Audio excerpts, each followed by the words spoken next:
Hello and welcome once again to Chocolate Chat. My name is Chocolate Yoddah, spelled Y-O-D-D-A-H, because film studios are litigious.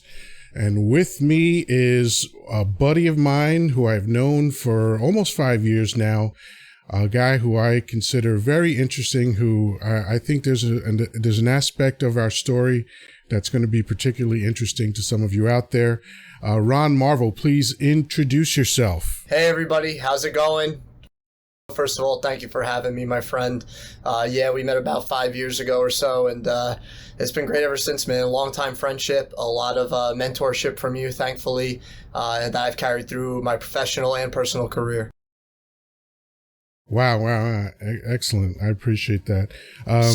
So I want to dig into your history and kind of bring everybody up to speed as to where you came from and what you're doing now. And then I definitely want to dig into our first interaction, because what came out of that interaction is particularly fascinating to me. Agreed. So take it away. So my background is I'm originally born in Brooklyn, transplanted into Middlesex County, East Brunswick, New Jersey. My father wanted me to go to a better school system. I moved us out here when I was fairly young. I was in Florida for a little while. My mom got a little bit sick. She actually had 7-hour wide-awake brain surgery, which I think we've talked about before in the past and have connected on in the past. And then that brought me out to New Jersey shortly after we had moved back to New York. I grew up through the East Brunswick school system.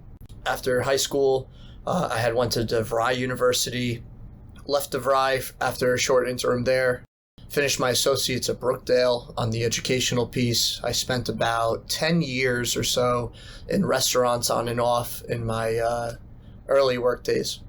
And then went back to school for my bachelor's at West Virginia University, which I obtained a bachelor's in business management at that time. And I'm also, through that interim, a former Golden Glove state champion boxer. So just a little bit about me in the background there. That's a very funny story of how that happened.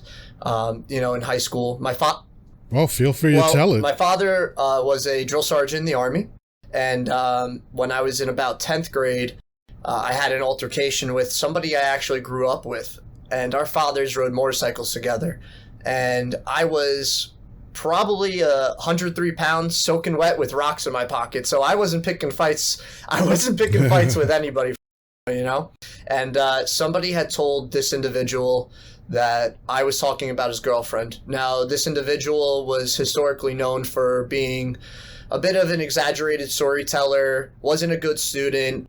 And when somebody told him this, he instantly wanted to pick a fight with me.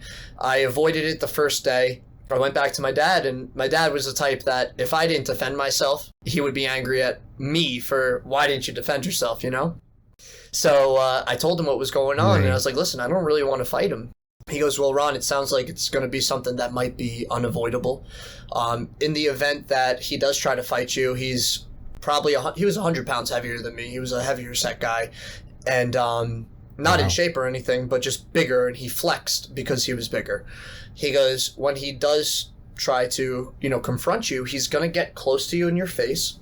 And when he does, he's going to put his arms up to the side, like to go to shove you. And when he does, I want you to hit him under the chin and aim for the sky, was literally my dad's exact words to me. And no lie, go back to... Excellent advice. He actually used a phone book to pretend, imagine this was just chin, hit him under the phone book and aim for the ceiling. So anyway, I go to school literally the next day, and sure enough, he did exactly what my dad said he would do. Got in my face in the doorway, and I hit him under the chin, and I dropped him in the doorway in front of everyone. And I froze because two things. One, never had that happen in my life. I was shocked that I dropped him. And then it was also my friend, so I just wanted to get him out of my personal space. Yeah. And when he looked up at me from the ground, I went to go pick him up.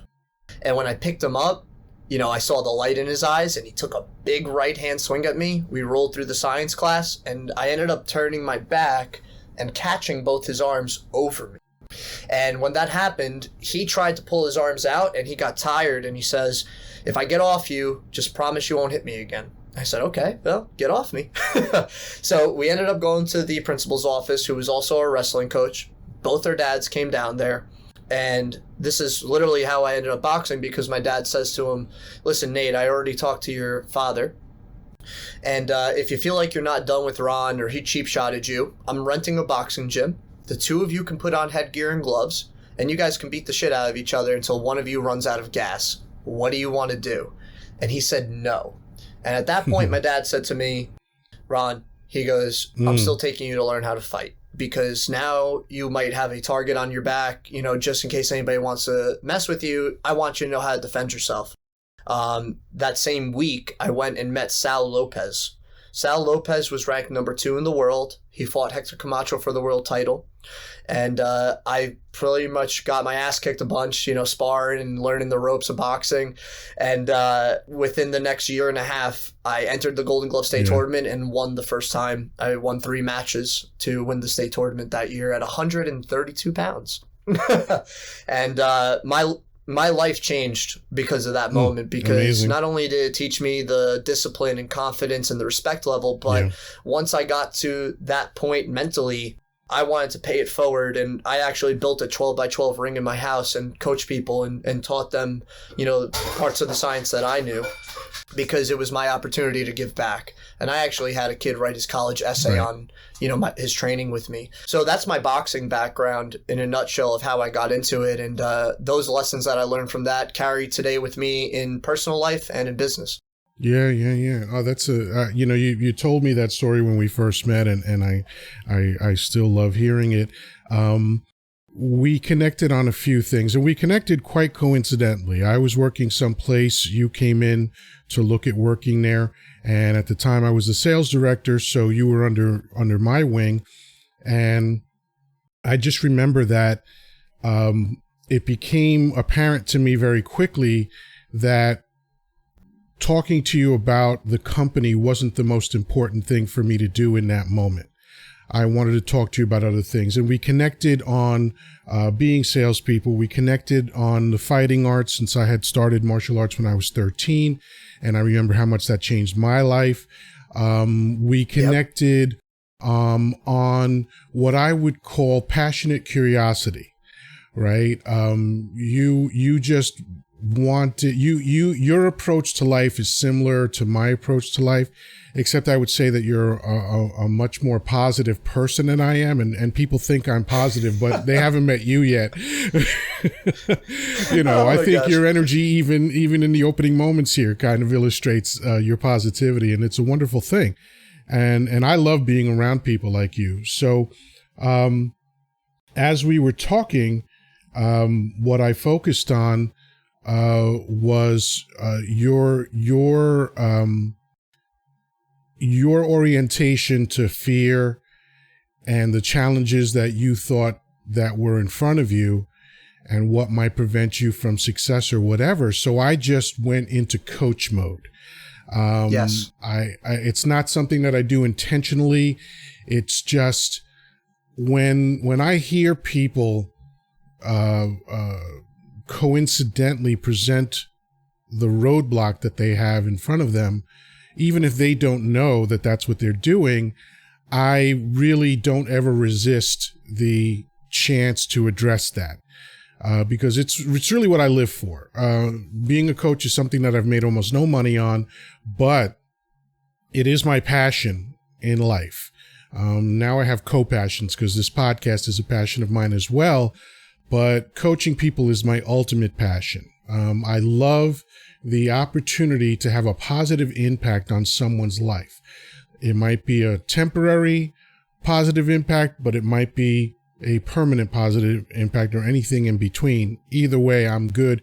And I even if I don't necessarily succeed at the outcome that I want for that person, just the opportunity to do that is wonderful for me. The gravy, the icing, so to speak, is when I get the kind of feedback that you've given me, to tell me that, yeah, man, this was impactful. This really fueled aspects of what I wanted to do in my life. Because interestingly enough, our time at the job was very, very short-lived. Yeah. because shortly after you started, I believe that's when you started going to school and Correct. had to get out of that whole situation, right? So, what became more profound for us was all the things, or were all the things that I mentioned earlier in terms of our, where the Venn diagrams of our lives kind of interact and intersect. And I remember it was, I don't remember the time frame, but I remember after we connected on Facebook, one day you sent me a photo. And why don't you pick up the story there? Well, first of all, just to circle back on what you just said about coaching, because it's very important, because you might not purposefully do it, but because subconsciously it's built in you to help people, whether you realize it or not. It's just an innate ability, and you took the bull by the horns in a way with me, because you made me feel like I could be open and honest about how I truly felt and my passions and what I wanted to learn in the process of my business career. And you caught me at the very, very beginning of my sales life. I had my previous, work experience in restaurants, and in a way that's sales, but it's the same, but it's different. You just explained to me, I'll never forget when you told me about how you were a door-to-door salesman of vacuums. And that story, first sales job. And you told me about the struggles you had, because I remember we sat in that office in our brief time with that company. We sat in your office and we role played. You were just like, pretend I'm a client of yours and X, Y, and Z. And I would start speaking and I would get off my word track so bad, and you'd be like, stop. What did we just talk about before? And we rehearsed. And just like I talk about with like boxing coaching, like I don't want to just have somebody learn for the sake of learning. A really good coach is going to look at those smaller details to make sure that what you're teaching is sticking, and using different ways and methods to prove that that's exactly what's happening. And you were just doing that for multiple reasons. You were doing that because you genuinely cared. You were listening to my story and we connected, over that. So, you have to remind me though of the picture I had sent you, because. It's the quote that's. Yes. Yes. Loved. So the story behind that is I had sent you a photo of the Shakespeare quote that you told me, which was, "Our doubts are traitors that oft make us lose the good. We oft might win by fearing to attempt." And that stuck with me to such a degree that I'm going to do this right now and strip a little bit. But I got to do it here we go. Because you live with me forever, man. I tatted it on me because your time with me stuck with me to this day. And I think about the lessons that I've learned with you, and the feeling of fear when it comes to talking to people and just being genuinely yourself. Like me and you were sitting here having a conversation on a podcast, and a lot of people might end up getting nervous talking on camera. But for me, it's like I'm talking to you because we have that genuine interest in communicating and passing on knowledge to others. Yeah. And that quote I just hold near and dear to my heart, literally.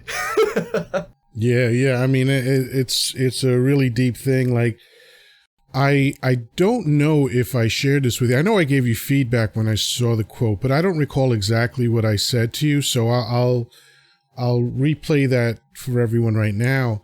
I want you to understand what a profound moment that was for me. Again, I don't always get to know the aftermath of my interactions with people, and I'm fine with that. Because for me, it's just about the effort, right? So it is particularly rewarding for a number of reasons. But what I want to focus on is my instant reaction. I see this photo that you sent of the quote, and I was dumbstruck. I was honored. I was amazed. And I was really moved. Like, I started crying when I saw that photo, because how much more committed can someone get to an idea than to tattoo that idea on their body? Type of way. It really did. You know, and I know what that's like to have a quote struck you. You know, I did a video, the first chocolate chat I ever did, and of course, chocolate chat is a subset of my other podcast, The Persistent Rumor. And the first chocolate chat I did was my favorite quote, because since 1986, that quote has shaped my life. You know, whatever you vividly imagine, ardently desire, sincerely believe, and enthusiastically act upon must inevitably come to pass. And the only reason I didn't share that quote with you was because the Shakespeare quote was more important and more geared toward what you were experiencing in the moment. But it's a beautiful quote. It's one of my favorite Shakespeare quotes. And it was just such a profound thing, because in that moment, I had the opportunity to get validated for the effort that I put into addressing your issues. You know, and it's not like you were a mess. It's not like you came to me a broken human being. It wasn't anything like that.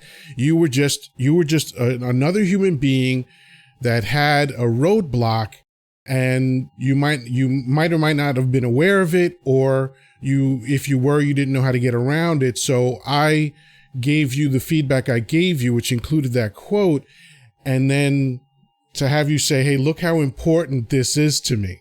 Yeah, more so is the context of that conversation that made that quote come to life. And you have told me your favorite quote before as well, and that definitely came up in conversation through our years of knowing each other. But really, our first interactions, I was a young man, and my dad's a street guy. You know, he's not a businessman, but he's street smart. And I had that kind of background, but I was a clay. I was a ball of clay. And you know, I was getting molded by you in that way from the business approach of things. And having my boxing background already at that time, I didn't live in fear per se. And like you said, I wasn't someone that was in shambles, but I was looking for answers onto how to make the next steps forward in my life because of the high levels of ambition that I had and still have. And I want to connect with people like yourself, who have that innate desire to, number one, help others, and then number two, being able to pass on knowledge, you know, and you were somebody that wanted to pour into me because you saw that I was willing to actively listen and apply, you know, and that's what I think a lot of the younger generation might not have today, where they want to listen to respond. I listen to you with two open ears all the time, and they're pretty big. They stick out pretty far. And because you're a well of knowledge, you know, in terms of just life. And I'm always grateful for you. And, you know, that those conversations led to here we are today. Yeah. And what I was very impressed by is that as I watched you get into things after our initial meeting, it was just like, it was obvious that you were a person who was always striving to be better. When you started selling cars, you quickly just rocket shipped through that organization and, you know, became a prominent car salesperson. And you're selling high-end cars. It ain't easy to do. Right. So, you know, I used to love it whenever you would post the, you know, feedback that a customer gave and your standing in the company and all that stuff. And then you and I would talk privately, and then you would talk about a business idea that you had, and you know that and you ran down those ideas and burn the boats, man. Exactly.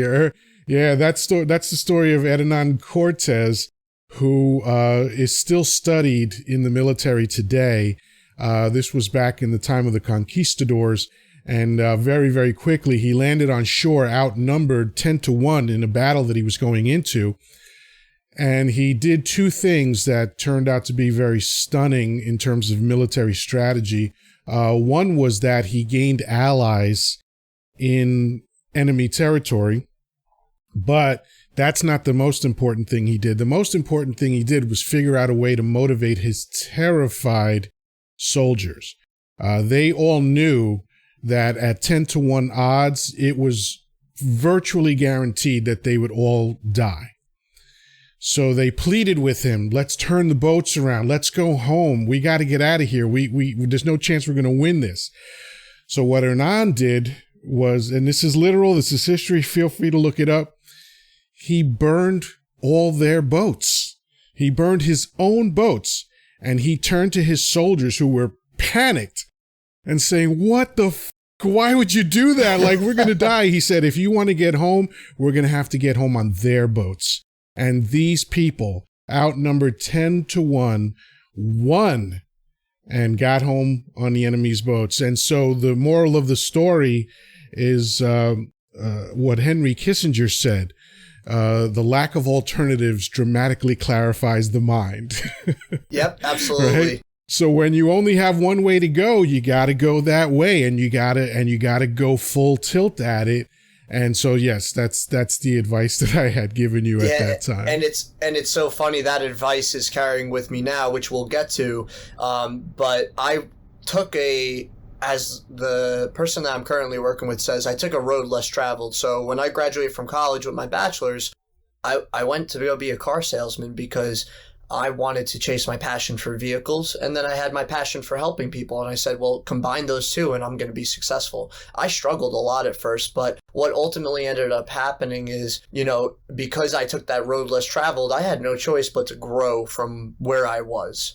And I knew that if I ever wanted to be successful, I'm going to have to do everything I can to make it work, be willing to learn, be willing to listen to others, and take the lessons that we learned together early on and move it forward and apply it. And when you had told me the burn the boats quote, I was talking to you about potentially opening a boxing gym. And so funny enough is, now, and we'll get to it, is I left automotive in terms of being a car salesman from the retail side. And now I'm on the development and consulting and coaching side of things for the automotive industry and hopefully future industries as we grow it. So, I burned the boats from a 6-figure paying job to go into a coaching position for a lot more upside potential, but I'm taking a leap of faith because I want to touch more people's lives. That's beautiful. And that's amazing. And again, people like you just feed me. I love the energy, because I do my best to avoid negative people. I don't watch news. I consume a little bit of news. That's mostly because I do a news show on Thursdays, but generally speaking, I avoid negativity at all costs because, I heard Prince say something back, I think in the 80s or 90s, because someone asked him if he saw scary films, and he said no, because what you take in through your eyes, you take into your heart, and so I was like, oh yeah, you know what, that, I'm watching news every night, I'm reading news, it's all this negative shit, what's wrong with the world, people dying, earthquakes and shit, and none of this stuff has anything to do with me, and even if it did, I have no control over it, so what the fuck is the point of consuming this stuff, right? It's just poison. And people that have a higher level of intelligence, such as yourself and others, watching the news again is poison in my opinion. And I don't watch the news either. I dabble here and there because of the ongoings of the world, but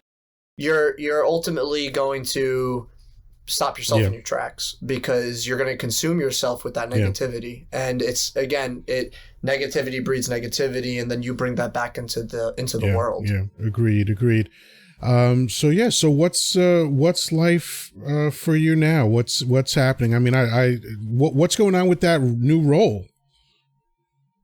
So what's going on right now is pretty awesome. I am partnered up with a gentleman who, like yourself, was an inspiration to me when I got into automotive. I was working at Audi at the time, and this gentleman had come to do a sales training. He was a consultant for dealerships for business development. He had been in every seat in the dealership up to that point. general manager and everything, and then just went out on his own. And I ended up connecting with him for the same reason that me and you did was, he saw something in me, I saw something in him. And when we met, my goal with going into Audi and going into car sales was to work for Audi corporate. And I wanted to do that because of my passion for cars. I was like, I want to go to what I thought was the highest level of being able to maybe give back. And he saw me and he said, wait a second, this guy's different. He's like, I noticed you in the group, you were listening to me, you were asking active questions. And since then, about 4 years ago, since we met, we've constantly stayed in contact. And such as yourself, you know the importance of developing relationships genuinely and authentically. I don't, like you, we won't talk to anybody that we don't feel that connection with. There's just, it's a waste of time. We don't need the negativity in our lives, et cetera, et cetera.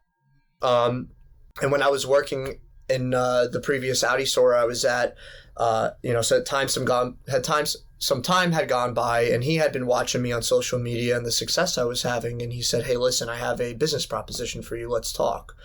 And what we've started now is a business development and operations like specialty firm for right now automotive, for developing people and recruiting people to the industry. So, one of the biggest drawbacks the automotive industry has that they're a little behind the times on is the customer experience side of things. We all know that nobody likes to go to a car dealership.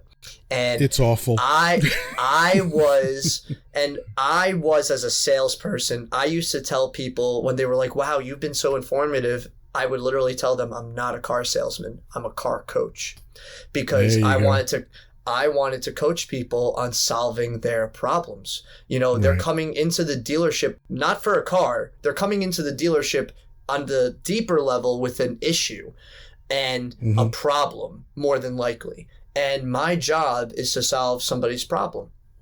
So I want to take a pause right there for a moment and really appreciate what you just said. Because what I found in my 36-year sales career that I ended just last summer is sometimes, and this is something Anthony Robbins talks about. He talks about that 2 millimeter shift. The preface is facial geometry. If you change any of your features, even 2 millimeters, it creates a whole different face, right? But it's also the same in trajectory. And he talks about the difference. If a target is 10 feet away from you and your aim is off by 2 millimeters, it doesn't make a difference. But if that same target is a half a mile away from you, that 2 millimeters might make you miss altogether. It'll change the trajectory so completely, right? And the same is true in sales. Very often, when you understand what you're actually doing, that 2 millimeter distinction is a world of difference. So for instance, Absolutely. I was in financial services, and what I figured out one day is that I'm not selling credit card processing. What I'm selling is security for the business owner to ensure that he and his family eat every day. Absolutely. And once I understood that, it changed every aspect of my conversation, and sales just started dropping with no problem because I was having a different kind of conversation. So I really, that's a wonderful distinction that you made. Yeah. And I can tell by the feedback that, testimonials are lovely. But I can tell, I've been a professional communicator for a long, long time, and I can tell the difference between a testimonial that's just a favor. I can tell if it's a testimonial that's just placating somebody because someone said, hey man, could you do me a favor and do a testimonial? And the guy at the other end goes, and then, just write something just to placate his friend. And then I can tell the genuine testimonial. And I can say with 100% certainty that every testimonial that you have ever put up from your customers was completely genuine and heartfelt. These people could not say enough about you.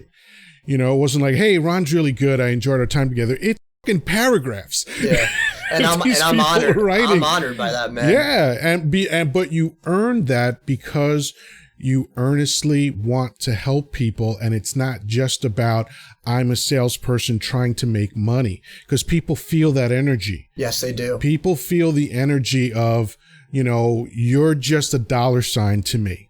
Yep. As opposed to, I know that if I help you out as best as I can and take care of you, I'll automatically be taken care of. Yeah, and you'll agree that sales... It's a major shift. You'll agree that it's not sales. It's being the trusted source of information and being it's communication. Being an educational piece for clients and for people. Yes. And even in your day-to-day conversations, if you approach every conversation that you have with anyone, whether it's business or personal, and you're looking not necessarily to teach them something, but to give back to them in the way of, they might be communicating an issue or problem to you, what can I do to maybe give them another perception? Or maybe I can listen and get the effective criticism I need to further assist you, or somebody, on a personal and professional level. And I think that change in mindset is really what sets the successful people apart from the people just looking for that dollar sign, a means to an end.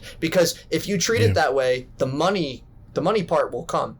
And I've never chased money in my life because of my ambition of what I want out of my life. Because if what I truly want is to help people, it's not the financial gain that you get from it. The financial gain will just come on its own because you're making that impactful difference and you're connecting with people. Because then all of a sudden you start noticing that people come out of the woodwork to help you just same way that you step up to help them. And that's why you had such a successful career, and that's why you're continuing to give back by, having the podcast and the educational information you provide. Yeah, absolutely. And another thing that happens that's a wonderful offshoot of everything you just described, and it's something that I know that you've experienced, referrals. Absolutely. Oh my gosh. Right? Yeah. You get referrals because here's how referrals work. It's very simple. We've all done it. And we all become salespeople for people and institutions that we don't stand to make money from, right? That's what a referral is. Most of the time, unless you have a referral agreement with that company, you are helping that company make money for free. Okay. And so you give somebody a great experience, and then guess what happens the next time one of your customers hears someone say, I'm thinking of buying a new car. Bing, they get activated and they go, hey, I know who you have to talk to. My buddy Ron, he's the best.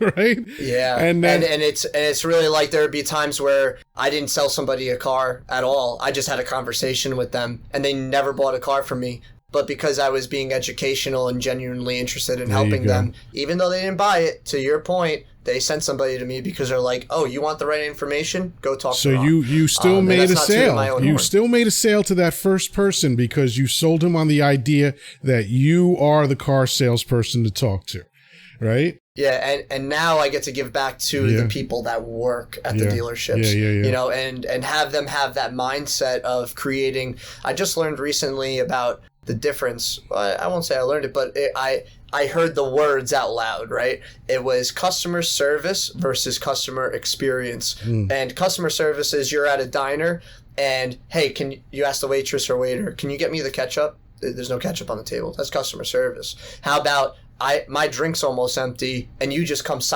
over and fill my water for me? That's customer experience. I didn't ask for it. So that's a huge difference in, how can I help? And then how can I do it well? There you go. It's kind of like when a prostitute gives you a hot towel afterward. Yeah, it's the experience. Like, hey, like I came here for a service and now I'm getting an experience. So see, this is part of my problem in life is that I can't avoid a punchline. It doesn't matter if I haven't experienced it. It doesn't matter what the content. I've never bought a prostitute in my life, but I can't help myself. Anyway. I don't blame you. And I wouldn't be ashamed if I did, but it just so happens that I didn't. But anyway, so everything you're saying is music to my ears. It's absolutely wonderful. So thank you for sharing all that. So aside from your business life, what's happening in other aspects of your life? Well, personally, I got, mom and dad, thank God, are healthy. Just trying to decide if, I want to continue my life in the tri-state area or not. If I want to move to another part of the country or anything like that. But just kind of keeping it low key, and right now I'm just so busy working in the business world that, the personal life is like, I don't view, I guess, going out. I like to have a good time, don't get me wrong, but everybody does. Mm-hmm. But I don't really care to go out and party on my weekends and stuff. I'm a homebody. I rather read a book at this point. It's so crazy because as you get older, it's like I'm just obsessed with trying to get more information and more knowledge all the time. And personally, I am dating somebody for about 4 years now. Her name's Nicole. She'd get mad right now if I said that her name's Nicole because she likes to go by Nikki. She's like, you introduced me to everybody as Nicole. She's somewhere, but she's probably hanging out with my cats. She's a crazy cat lady, not in a bad way. She feeds like feral cats outside her house, and all these beautiful things. So she's an animal lover and a huge empath, which is part of what, brought us together because she cares about other human beings and animals, Excellent. So that part of things are good. And I got to ask you, what about you? This is all going so well. I could see that with the podcast, and I know how hard of a worker you are and stuff, but, how's everything home? How's your son? Everything is wonderful. I can honestly say that I have never been happier in my life. And I've had a spectacular life. So, I didn't know that I could be happier than I was. But the source of my happiness, I think, is similar to yours in that I am doing what I want to be doing. I drive for a rideshare company to pay the bills. And that's my side gig. My main gig is the podcast. And when I got into it, I had no idea what I was getting into. I had no idea that I would have to learn how to do lighting and shoot video and edit audio and do sound engineering and learn mic technology and mic technique, do graphic design, all that. I had no idea. And all of that stuff is immeasurably pleasurable to me. I love learning. I've known that for quite some time. I didn't know how much I would have to learn when I first did this. And now I just love it. Sometimes I create logos now for relaxation. Yeah, I've been noticing you've had like 5, 6 different logos of like, this one I like a little more. What do I think about this one compared to this one? You just been building out logos. And then I see your T-shirt over there, which you have to tell me what I need to do to get one of those. Absolutely. So I can rep it every day. And The other piece of it, it's funny you brought up the content creation because what I'm doing right now is I'm trying to get talent to the automotive industry and I'm creating HVCOs, I'm creating high value content offers. And I'm putting together like 30 to 60 second clips as well as like 2 to 3 minute interviews with my business partner on, why work in the automotive industry, how to connect with people better, how to interview better so you have the potential to grow and scale your career. Because the biggest thing right now is, there's a lot of people out there that are collecting unemployment checks, and I'm not knocking them, but I'm sure that there's a level of, personal desire they have to be functioning on a higher level, and they don't know how to do it. So, I'm looking to build content to do that. So it's funny that you said that because now I'm learning a whole new scope of talking in front of the camera and, making sure that I'm coming off genuine because that's how I want to be perceived because that's who I am and not sounding like I'm reading off a word track. Even before I got in this podcast with you, I was like, oh, we're just going to do this cold because me and we're just going to have a conversation, man. That's the beauty of it. Yeah, I've never prepared for one of these. Yeah, I didn't think you would. I was like, there's no way he's sitting there before like, oh, well, I'm going to ask Ron these questions. Like, or anybody that you get on there. No, you're just going to get on and have fun. To me, it's just a conversation, Yeah. And that's one of the things that I've learned to be good at is just having conversation with people, building rapport. And, right so far, I've interviewed people that I know. And that obviously makes it easier because I can reference things. But let me ask you a question. Look, I speak to strangers every day. Yeah. So I know that I can build rapport with strangers as well. So let me ask you a question. We'll see how that goes. So far since you've been doing this, what's your favorite part of it all? What's your favorite part of it? My favorite part of it all is congruity. And the context I'll give you to that is, even though I had a successful 36-year sales career, it was never anything that interested me. I never did anything that mattered. I was moving money around, or I was making money selling products, or both.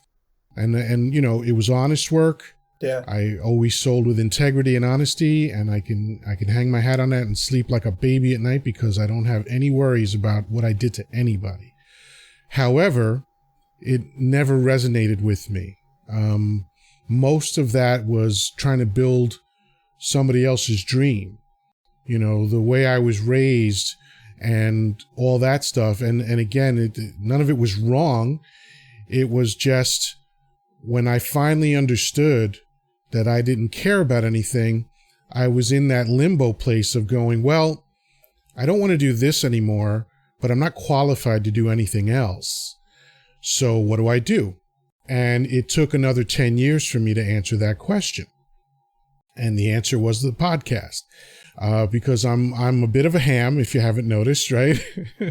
And I just love communicating with people. I love coaching people. And so the podcast does all of that. And my main podcast is just me with my best friend, just having conversations.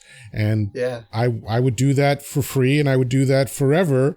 And, now it's just, we're just filming it. Like, people really don't understand. This is how we talk to each other. Normally, when it's goofy, when it's serious, when it's deep, when it's frivolous, these are the conversations that we have.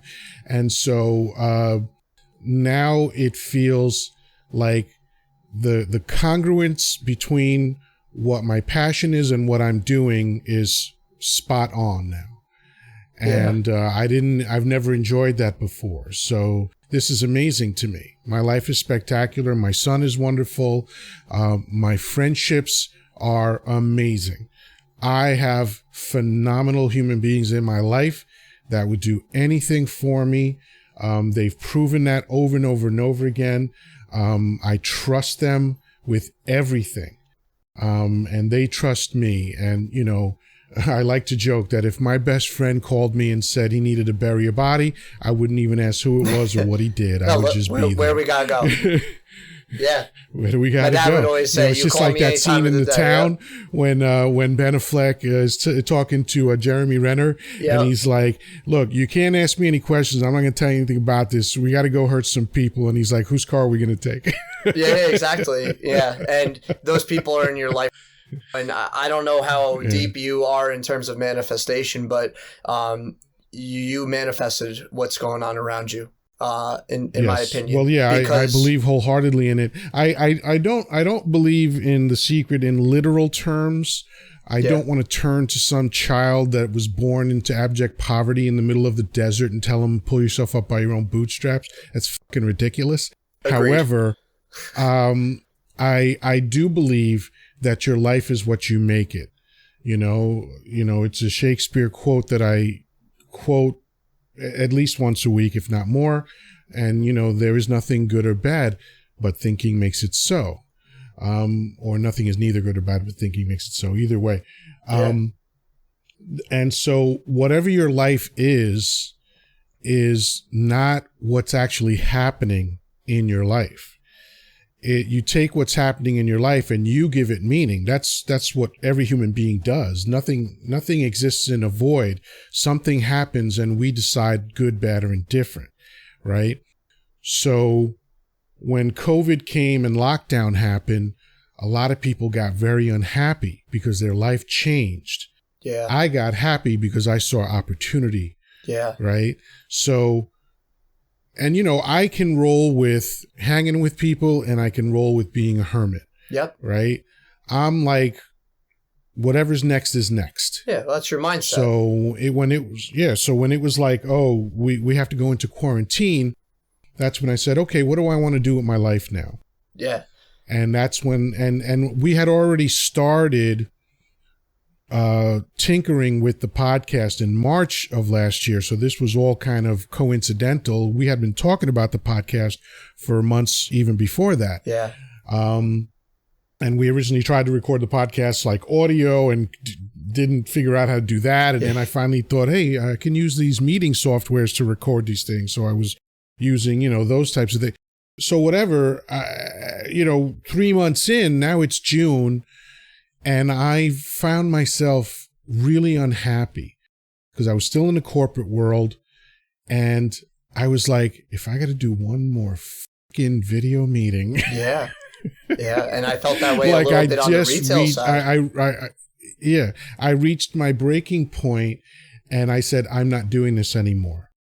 And it was a burn your boats moment because I left myself no option, and I just decided this is what I'm going to be doing now, meaning my podcast. Yeah. So that's how I'm doing, man. Yeah. I'm fucking spectacular. I love every second of it. And, I think that, the pandemic definitely, like you said, it kind of created a little bit of a negativity for a lot of people that they were like stuck at home. But again, it's just like you said, it's the mindset. Do you mentally feel stuck, or are you stuck because that's what's actually happening? And like you said, we attach meaning to what's going around us, but it starts in here. Sure.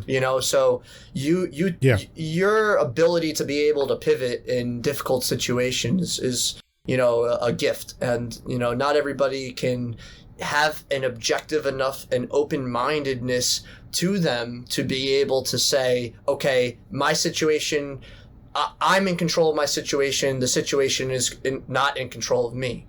So I think that that is something that we can all learn and continue to develop as we get older. And we all learn, we all learn that. And I'll make one distinction to what you just said.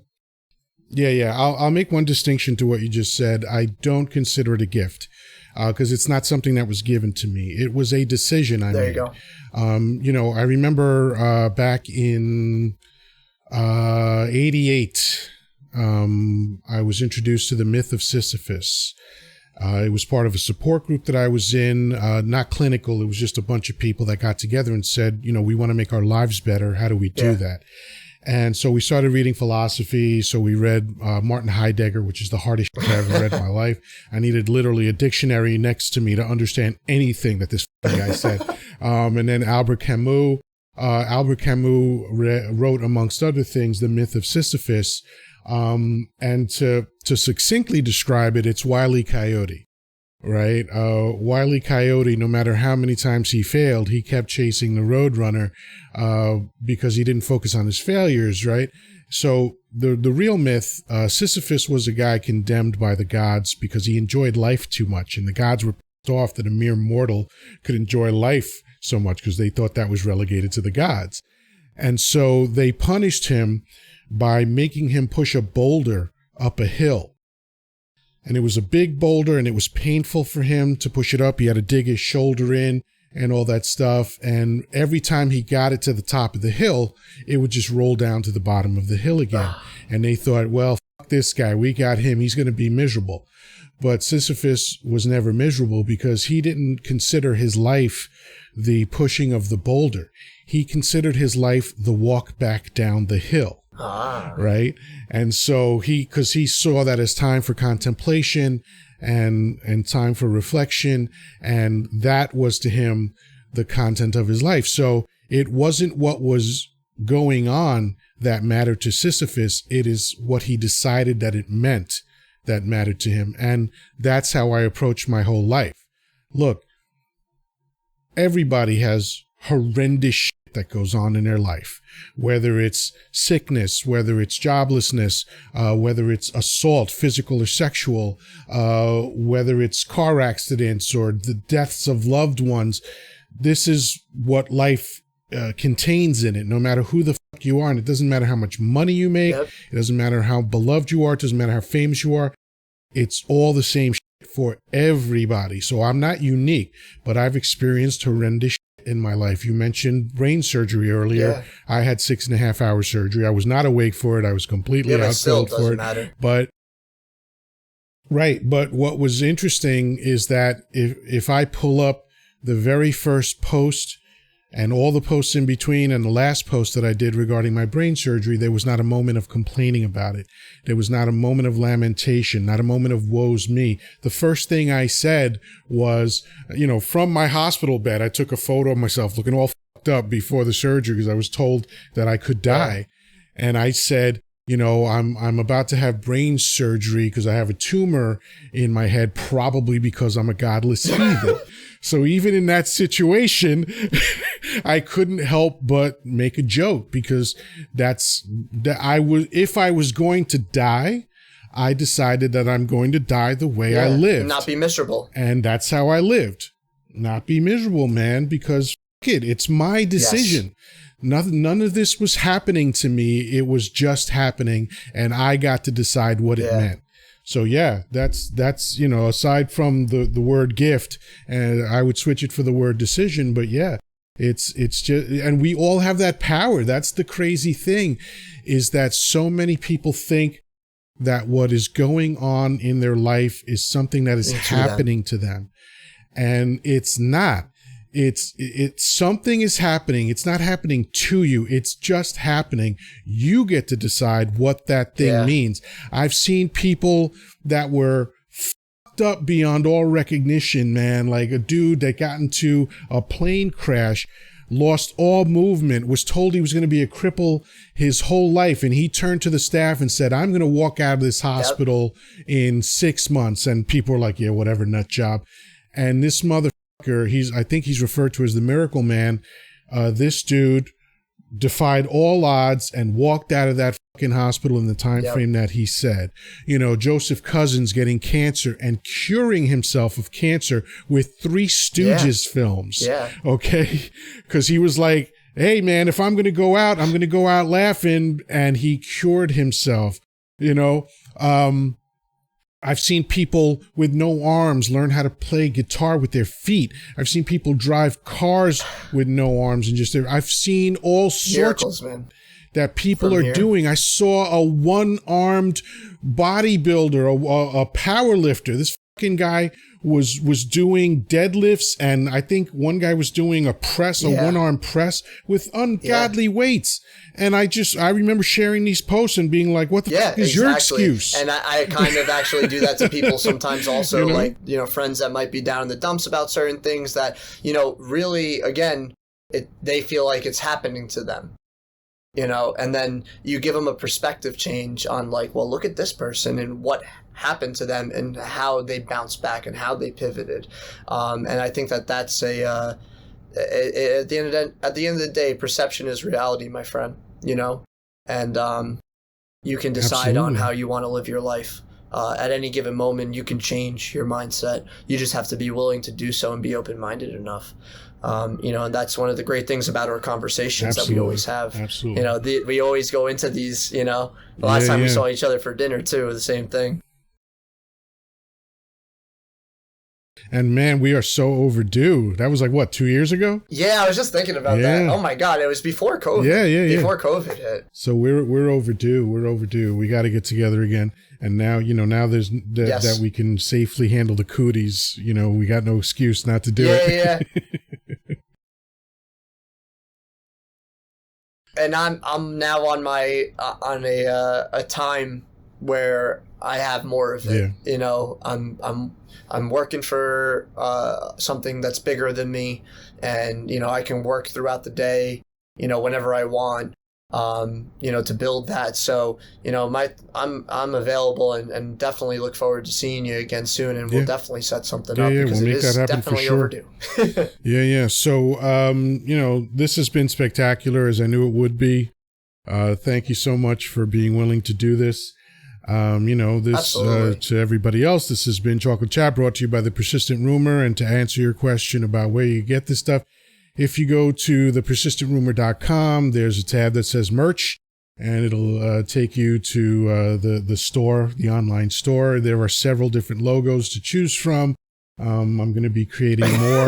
Which one's the favorite? Which one do we take? Yeah, take the one that suits you. It's up to you. You know, and you know, for the people closest to me, and I probably shouldn't share this, but f- it, you know, I've made custom stuff for certain people. Just 2 people so far. But Cool. Yeah, whatever the case may be, you know, that's the place where people can buy my shit. And so where can people reach you, whether it's your social media, if there's a professional profile you want to point to?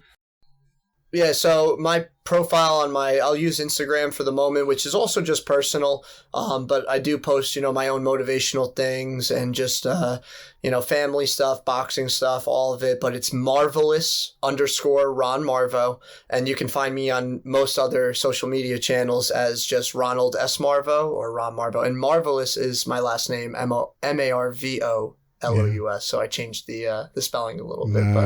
Nice, good stuff. That's where you can find me. And again, Chocolate Yoddah, I thank you so much. I am very grateful to be here and to spend this time with you.